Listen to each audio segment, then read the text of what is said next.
Vu la conjoncture, la motion de censure est du domaine du possible. Des parlementaires craignent qu'il y a autre chose de très dangereux derrière le phénomène du grand banditisme rural. 1014 tortues de Madagascar ont été saisies aux Comores. Jusque-là, les frontières malgaches restent une passoire. La Russie lâche du lest. Elle donne une semaine de plus à l'Ukraine pour régler sa dette colossale. Le Premier ministre ukrainien promet de payer la dette gazière à la Russie si un accord est trouvé.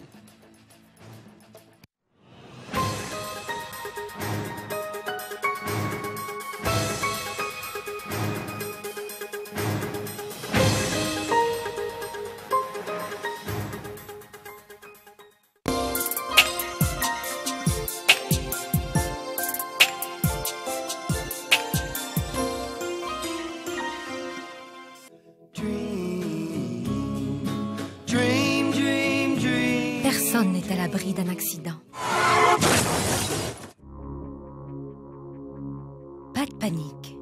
Avec la garantie tierce collision AR, même si le tiers n'a pas d'assurance, même si l'assureur adverse tarde à répondre, l'assurance AR prend en main l'indemnisation rapide de votre voiture. AR, vivre et entreprendre en toute sérénité.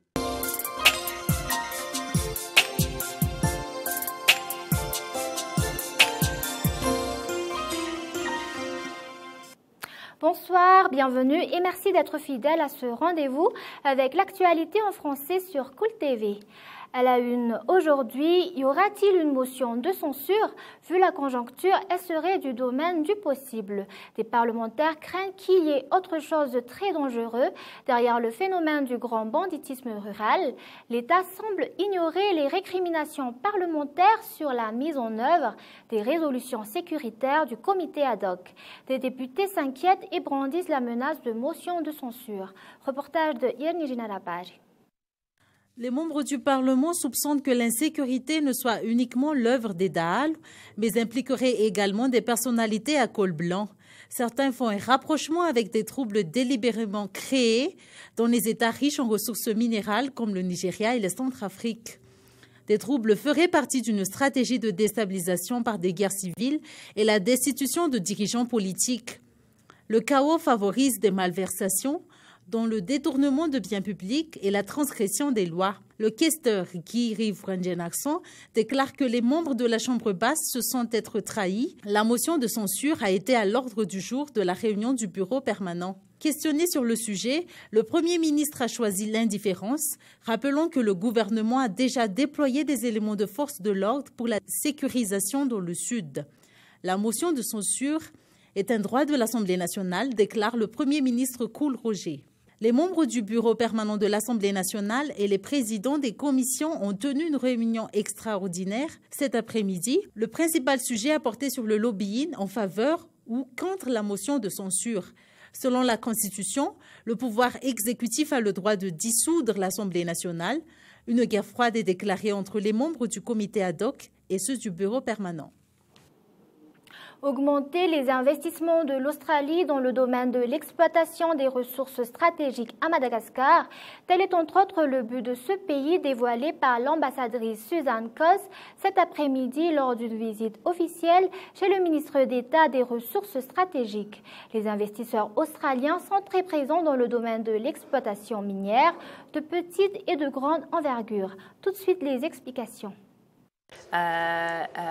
Déjà, nous avons des investissements ici, particulièrement dans le secteur minier, et nous avons à ce moment d'importants intérêts miniers à Madagascar. Et il y a plus d'une dizaine de compagnies australiennes ici, quelques grands qui ont déjà les opérations ici. Par exemple, QIT, Madagascar Mineral, c'est filiale du groupe de Rio Tinto. Mais aussi, il y a des associés plus petits. Sur le plan économique, la réhabilitation et la création de nouvelles infrastructures pour épauler la relance économique malgache devront bientôt reprendre.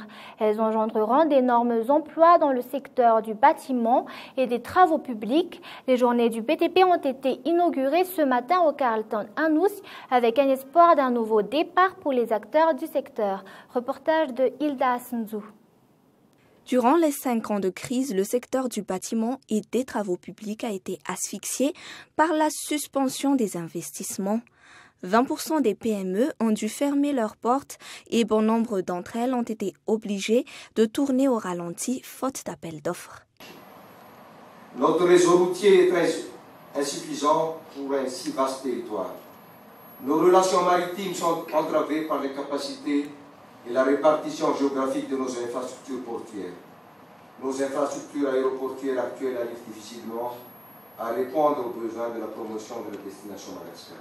Les fonds et aides alloués par les bailleurs pleuvent ces derniers temps. À elles seules, en plus du 11e FED, l'Union européenne octroie 195 millions d'euros pour la restauration des infrastructures routières, l'adduction d'eau potable et la remise en état des infrastructures détruites par les cyclones. L'État fait appel au partenariat public-privé. Il prévoit toute une pléthore de grands travaux pour redresser la situation. Nous devons construire des écoles pour assurer un avenir radieux à nos enfants. Nous devrons construire aussi des centres de santé pour l'amélioration de la santé de notre population et de nos forces productives.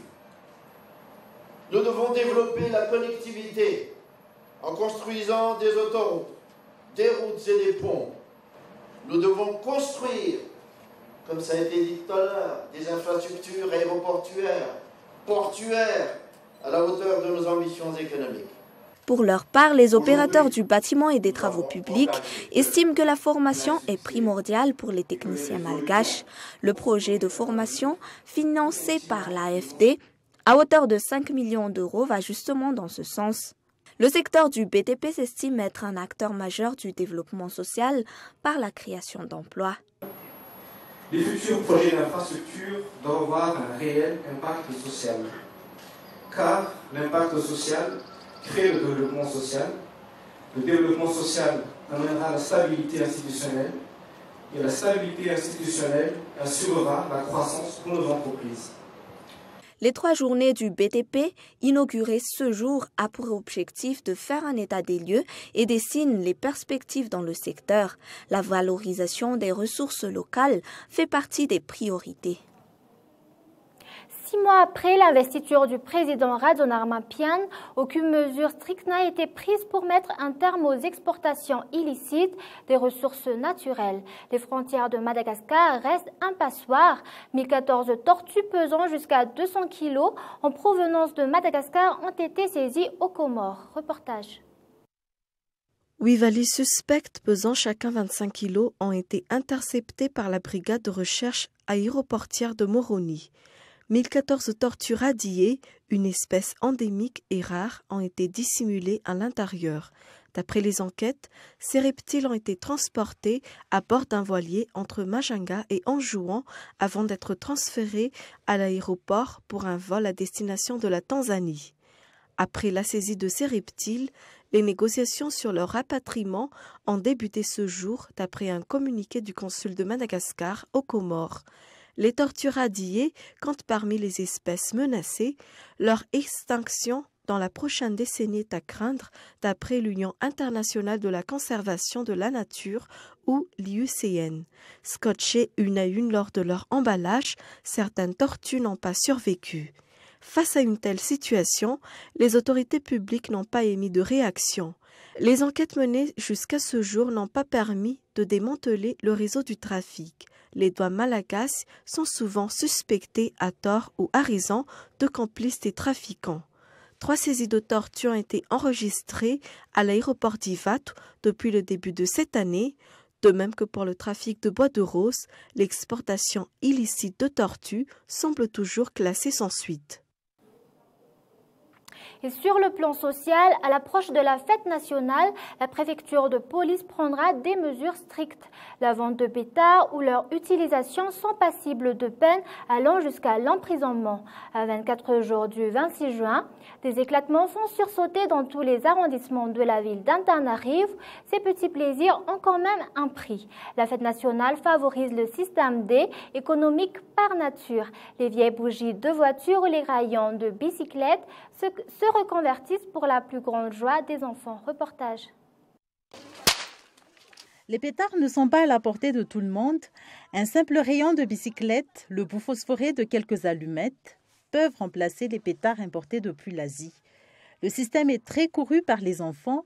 Il est hautement économique. Les pétards n'explosent qu'une seule fois, alors que pour le rayon, une boîte d'allumettes permet de renouveler le plaisir selon le nombre de tiges. Jazanaketa Kachakline, vendeuse de pétards, propose aussi des rayons pétards car il marche beaucoup auprès des enfants en ce moment. Avec un prix de 500 à 500 ariary par rapport aux pétards ordinaires, les enfants ne courent aucun risque. Ce ne sont pas seulement les rayons de bicyclette qui peuvent remplacer les pétards, mais les bougies provenant des voitures refont surface si elles étaient à la mode, il y a une dizaine d'années. D'après Rakoutouas Mboula Dieudonné, vendeur de pièces détachées, à l'approche de la fête nationale malgache, il y a une forte demande pour les bougies usagées. Bougies, plumes, tiges d'allumettes ainsi qu'un boulon, tels sont les éléments pour avoir un pétard bougie. Par rapport aux pétards ordinaires, leur détonation est beaucoup plus forte. Le marché des pétards commence à se répandre presque partout dans la ville d'Antananarivo. La vente ainsi que l'usage sont interdits et passibles de sanctions pénales. D'après la préfecture de police Izati-Mazas, demain à 10h, un communiqué rappellera l'interdiction de la vente des pétards et leur utilisation dans les lieux publics. Le prix d'un pétard varie entre 50 à 80 000 ariary. Les pétards proviennent généralement de la Chine. Et concernant les actualités internationales, la date gazière sera payée sous 10 jours, a promis le Premier ministre ukrainien Arseniy Yatsenyuk, si les deux pays arrivent à un accord. Russie et Ukraine se retrouvent lundi à Bruxelles pour négocier, en présence du commissaire européen à l'énergie, les livraisons de gaz russe à Kiev. Reportage de France 24. Au moment où les discussions sur le gaz ukrainien reprennent, Moscou confirme que l'Ukraine a bien remboursé sa facture de gaz des mois de février et mars, soit près de 577 millions d'euros. Une nouvelle qui tombe à pic, alors que les responsables ukrainiens et russes sont en pleine négociation sur le prix du combustible. Vendredi déjà, les Russes se montraient plus conciliants. Nous sommes prêts à faire un geste de bonne volonté pour permettre des remises et pour s'arranger sur les dettes. Une dette gazière estimée à plus de 2,5 milliards d'euros. Kiev a promis de payer, à condition que Moscou revoie son prix. Je voudrais rappeler notre position. L'Ukraine n'acceptera pas un prix du gaz russe à 356 € sur les 1000 mètres cubes. Nous n'achèterons jamais de gaz à un tel prix. 356 € pour 1000 mètres cubes, c'est le tarif le plus cher pratiqué pour l'Europe. Les autres pays de l'Union européenne déboursent eux entre 256 et 293 €. En avril, Gazprom avait relevé de 80% le prix du gaz livré à l'Ukraine, une augmentation adoptée après l'éviction du président pro-russe Viktor Yanukovych en février dernier. Kiev exige un retour à 190 €, le prix négocié en décembre par le président ukrainien déchu. Si aucun accord n'est trouvé lundi, l'Ukraine a prévenu, elle attaquera la Russie en justice pour violation de l'accord commercial entre les deux pays. Et pour terminer ce journal, en France, le Français Medine Mouche est arrêté à Marseille, suspect numéro 1 dans l'attaque du musée juif de Bruxelles. 4 autres personnes ont aussi fait l'objet d'arrestations en Île-de-France et dans le Sud, et le suspect a été arrêté lors d'un contrôle fortuit. Reportage. La photo est prise en 2006 par les policiers. Medine Mouche a alors 21 ans. Il vient d'être arrêté pour le braquage d'une supérette à Tourcoing. Une ville où il a grandi. Abandonné à la naissance par son père, placé en famille d'accueil à l'âge de 3 mois, puis en foyer. Progressivement, il tombe dans la délinquance. Conduite sans permis, refus d'obtempérer, vol, des délits qui lui valent plusieurs courts séjours en prison. Mais selon sa tante, à cette époque, il n'avait rien d'un islamiste radical. Moi, quand je l'ai connu, il pratiquait pas la religion. Quand il est revenu, je pense qu'il faisait la prière, mais rien de méchant, quoi, si vous voulez. À partir de 2007, les condamnations de Mehdi Nemmouche s'alourdissent. Au total, il passe 5 années en prison dans le sud de la France, notamment pour vol à main armée. C'est là qu'il se radicalise. Comme en témoigne ce gardien de prison. Il a surveillé Mehdi Nemmouche lorsqu'il était incarcéré à Toulon. Petit à petit, il a commencé à mettre la djellaba, à se laisser pousser la barbe. Déjà, c'est les premiers signes. C'était un détenu qui ne voulait pas la télé dans sa cellule. Et quand il y a eu la Fermera, il a demandé à la voir. D'accord. Voilà. Et c'est vrai que sur cette période-là de la Fermera, il était vraiment plus joyeux. Mais pour lui, c'était un camarade. Donc, voilà. Et quand la Fermera s'est tassée, il a rendu la télé. Le détenu est repéré par l'administration pénitentiaire qui aurait rédigé des rapports pointant son islamisme radical. Des craintes fondées, car Mehdi Nemmouche va partir faire le djihad, la guerre sainte, dès sa sortie de prison le 4 décembre 2012. Il rejoint la Belgique, puis l'Angleterre, avant de s'envoler pour le Liban et la Turquie. Dernière étape avant de passer en Syrie pour combattre aux côtés d'un groupe islamiste radical. 15 mois plus tard, il quitte le pays. Pour rejoindre l'Europe, il passe par Singapour, la Malaisie, la Thaïlande. Destination finale Berlin, où il est contrôlé par les autorités allemandes fin mars. Dès lors que les services allemands, la police aux frontières, a contrôlé Mehdi Nemmouche à la frontière et ont constaté ce parcours atypique, ce séjour long, leur mission aurait été de le contrôler plus longuement à l'aéroport, d'avoir des équipes de surveillance qui le prennent en charge. Mais les services allemands laissent filer Mehdi Nemmouche. Il réapparaît le 24 mai dernier, les armes à la main, au musée juif de Bruxelles. Et c'est finalement en France, son pays d'origine, qu'il est arrêté vendredi lors d'un contrôle de routine. Tout de suite après ce journal, suivez l'émission Coup Sport avec Miaran et Miardon. Ensuite, Coup de hache pour une pirogue, l'un des films retenus lors des rencontres du film court. Nous tenons également à vous informer que désormais, vous pourriez suivre le programme de Cool TV sur le canal 201 de CanalSat.